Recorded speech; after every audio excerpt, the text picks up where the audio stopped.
आपको बता दें कि पश्चिमी देश लगातार ये प्रयास कर रहे थे कि भारत भी इस प्रस्ताव की सहमति भरे, लेकिन इस बार भी भारत वोटिंग प्रक्रिया से बाहर आ। क्या वजूहत है कि इंडिया जो है वो यूएसए के नीचे नहीं लगता और हमारी आंखें जो है झुक जाती हैं और इंडिया अपनी आंखें सबके साथ मिलाता है। वो यूएसए के साथ भी रहता है और रशिया के साथ भी रहता है। उनकी फॉरेन पॉलिसी जो है वो इतनी स्ट्रॉन्ग क्यों हो चुकी? अमेरिका का जोर, ये बाकी कंट्रीज का जोर इंडिया पे क्यों नहीं चलता? ये सब आके पाकिस्तान पे ही क्यों हुक्मरानी करते हैं? पाकिस्तान की पॉलिसीज में ही क्यों इंटरफेयर करते हैं? इंडिया की पॉलिसीज में कोई इंटरफेयर क्यों नहीं करता? इंडिया पे कोई इस तरह जोर जबरदस्ती क्यों नहीं करता? कोई अपना हुक्म मुसल्लत क्यों नहीं करता? इंडिया को भी रोका गया ना। इंडिया को कहा गया कि आप भाई रशिया से तेल ना खरीदें, लेकिन उन्होंने कहा कि हम खरीदेंगे, हम वही पॉलिसीज बनाएंगे, वही करेंगे जो हमारे मुल्क के लिए और हमारी आवाम के लिए बेहतर है। उन्होंने उनका मुंह तोड़ जवाब। वहाँ पे एक रियासती इदारे मौजूद है, उनकी पॉलिसी होती है, वो आज़ाद है, खुद मुख्तार है। अब इंडिया चाइना की बॉर्डर, क्योंकि वो पहले कहते हैं पहले इंडिया फिर दूसरे मुल्क।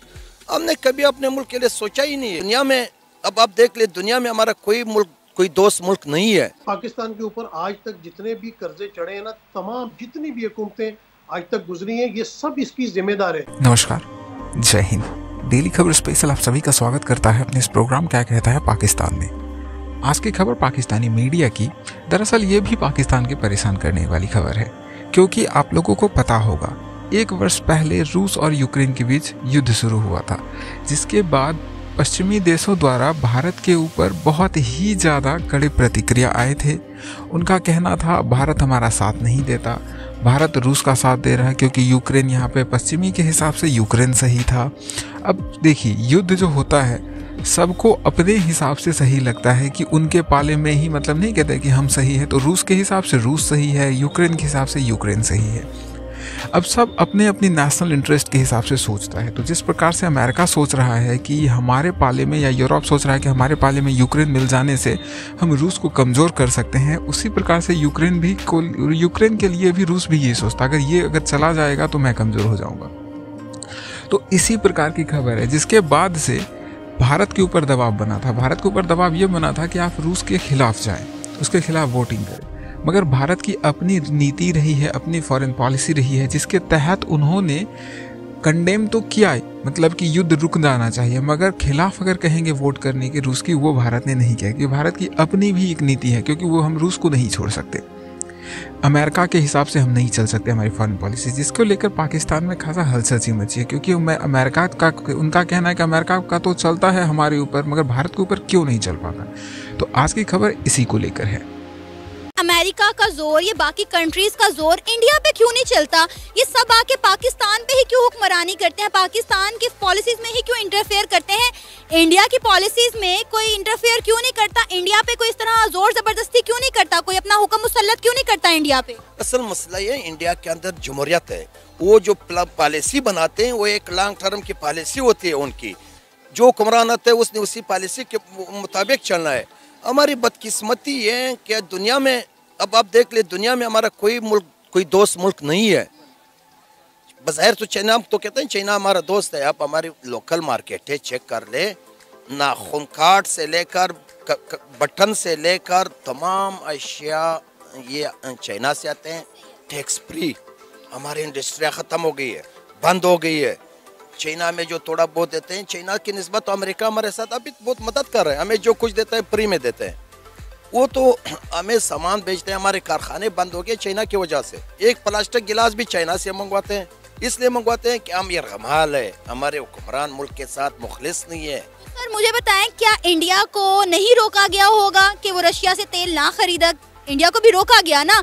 इंडिया को कहा गया कि आप भाई रशिया से तेल ना खरीदें, लेकिन उन्होंने कहा कि हम खरीदेंगे, हम वही पॉलिसीज बनाएंगे, वही करेंगे जो हमारे मुल्क के लिए और हमारी आवाम के लिए बेहतर है। उन्होंने उनका मुंह तोड़ जवाब दिया, लेकिन हमें जो कहा जाता है हम वो करते हैं। बात देखो, बात फिर वही बात है कि इंडिया एक रियासत है, एक जमहूरी मुल्क है। वहाँ पे एक रियासती इदारे मौजूद है, उनकी पॉलिसी होती है, वो आज़ाद है, खुद मुख्तार है। अब इंडिया चाइना की बॉर्डर, क्योंकि वो पहले कहते हैं पहले इंडिया फिर दूसरे मुल्क। हमने कभी अपने मुल्क के लिए सोचा ही नहीं है। देखिए रोहित भाई, 3-4-5 चीजें हो रही। जो हमारा यूपीआई है, यूनाइटेड पेमेंट्स इंटरफेस, ये ऑलरेडी 18 कंट्रियों में माननीय है। It is working in 18 countries. 34 कंट्रियों के साथ रुपी में ट्रेडिंग की बात हो गई है। 12 कंट्रियों के साथ फिर MOU UPI को लाने का हो गया है, तो 18 और 12 आपके हो गए करीब 30 कंट्रियां। 34 कंट्रियों में रुपया ऑलरेडी ट्रेडिंग हो रही है। और मजे की बात यह, कल जो खबर आई थी 64 कंट्रियां, 64 countries have expressed their interest for rupee and their local currency trading. और आपको जान के खुशी होगी रोहित भाई, उसमें इटली और जर्मनी भी आते हैं। इटली की जो एम्बेसडर प्राइम मिनिस्टर यहाँ आ रहे और जर्मनी के जो चांसलर यहाँ आ रहे, एक मुद्दा ये भी है, यहाँ क्या हुआ, अब होगा क्या, जैसे ये चीज होती, जैसे आपकी करेंसी 40 से 50 कंट्रियों में ट्रेड होने लगी, ऑटोमेटिकली IMF की बास्केट में आ जाएगी। IMF की बास्केट में आने का मतलब है हर एक, ये इंटरनेशनल करेंसी हो गई, इसका मतलब हर एक को रुपये में रिजर्व रखने पड़ेंगे, इंक्लूडिंग पाकिस्तान। पाकिस्तान को भी अब रुपये में रिजर्व रखने पड़ेंगे। तो कहने का मतलब ये है कि देखिए, हमने बिना चुपचाप अपना, बिना कुछ कहे, बिना कुछ करे रुपये को इंटरनेशनल बनाए। ई-रुपये हम ऑलरेडी लॉन्च कर चुके हैं। अब उससे क्या होता है, हमारी डिपेंडेंस डॉलर पे घट जाती है, हमारे फॉरेन एक्सचेंज रिजर्व बढ़ते हैं। और मैं आपको बताऊं, जिस दिन इंडिया का फॉरेन एक्सचेंज रिजर्व करीब 1.5 ट्रिलियन क्रॉस कर गया, उस दिन इंडिया, आप मान लीजिए उसी दिन लगभग इंडियन सुपर पावर डिक्लेयर कर सकते हैं, आप उसको डिक्लेयर कर सकते हैं आप। और दूसरी बात आपको बताऊं, बाई 2045 हमारा GDP होगा 25.8 ट्रिलियन। ENY का नंबर है, मिनिमम नंबर है, पेसिमिस्टिक नंबर है। और अगर आप सेक्टर देखिए, हर कोई है। आज मैं आपको बताऊं, हमारे सेक्टर से टूरिज्म 500 से 1 ट्रिलियन, हमारा स्पेस देखिए करीब 500 बिलियन से 1 ट्रिलियन, हमारा पेमेंट्स मार्केट रोहित भाई आज $7 ट्रिलियन की वैल्यूएशन है दुनिया में। 66% of the money spend, 66% of the money spend in India is digital. और आपको बताओ, जितना अमेरिका और चाइना में डिजिटल स्पेंडिंग नहीं होती, उससे ज्यादा स्पेंडिंग इंडिया में हो रही है। और ये चीज अब आप देखिए, पूरी दुनिया कवायद में लगी है कैसे हम इंडिया के साथ रुपये ट्रेडिंग करें। देखिए, हमारे इंपोर्ट ड्यूटी पे 2 हैवी आइटम्स है, एक है तेल, एक है गोल्ड। ये सबसे ज्यादा हैवी आइटम्स है, कई $100 बिलियन जाते हैं। तीसरा डिफेंस।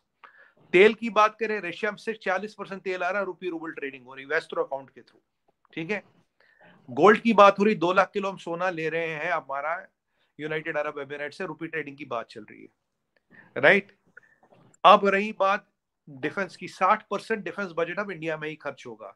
और जो हमने 17%, 16%, 17% डिफेंस बजट कैपिटल एक्सपेंडिचर के लिए, उसमें भी मेक इन इंडिया पे स्ट्रेस है।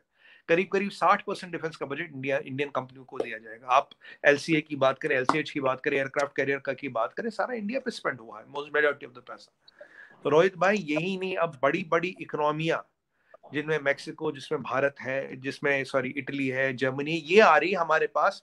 FTA तो पुरानी बात हुई, कह रही रुपये में ट्रेडिंग करो। तो ये एक बहुत बड़ी अचीवमेंट है कि इतनी जल्दी कोई रुपया, कोई करेंसी इंटरनेशनल नहीं हुई।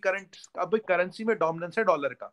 यूरो इतना मार्क नहीं रख पाया, डॉलर है, उसके बाद मैक्सिमम है यूरो।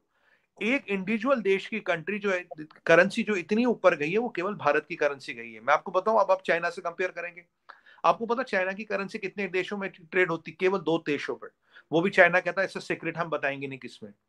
कोई करेंसी इतनी ट्रेडेड नहीं है। अगर आप देखिए GCC कंट्रीज हमारे साथ फ्री ट्रेड एग्रीमेंट कर।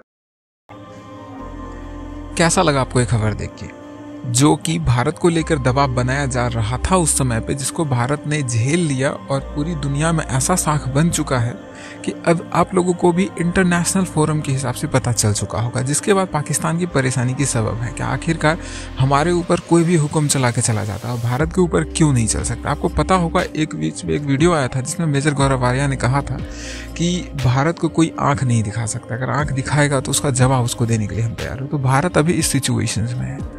तो यही आज की खबर थी। अगर आपको ये पसंद आया और इसी प्रकार का खबर आप देखना चाहते हैं तो आप हमें लाइक, शेयर, सब्सक्राइब कीजिए। बाकी डेली खबर देखने के लिए धन्यवाद। जय हिंद।